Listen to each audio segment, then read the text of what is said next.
Hello and welcome to Food for Thought Insights for Busy Leaders and Managers in just 150 seconds.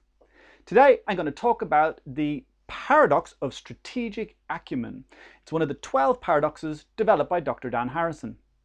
So if we take a paradox as meaning two particular statements which may in fact both be contradictory and true at the same time, we can look at the paradox of strategic acumen as having two particular traits or behaviors, tendencies, which may seem contradictory, but which in fact are both true and synergistic. When they come together, form something new that's better than either or.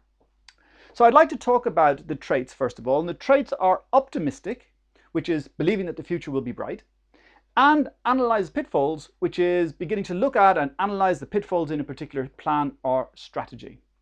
Now, if we're out of balance in a particular paradox, where, for example, we're very high on optimistic but low on analyzed pitfalls, we can feel, yeah, the world is going to be great, everything's going to be fine, it's brilliant, go for it.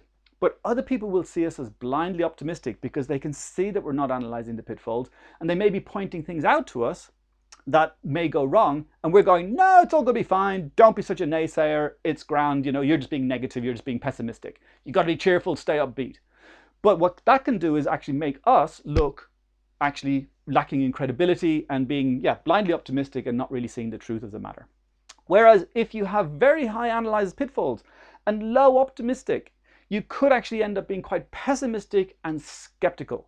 And that means that actually you need to be really careful, especially if you like that with your team, because you're just saying all the things that won't go wrong, that are going wrong, and then that can put a real downer on your team and actually erode the motivation of your team. So you need to be careful with that as well. So bringing them both together, you can have realistic optimism. You can see what can be brightly achieved, and you can say, well, this is the things that we need to be aware of. And it's also important to look at when we're one or the other, especially these out of balance traits. Under pressure, the skeptical person can actually flip and irrationally become blindly optimistic.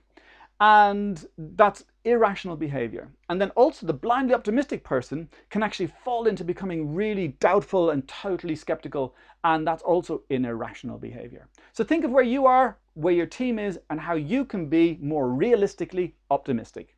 Thank you.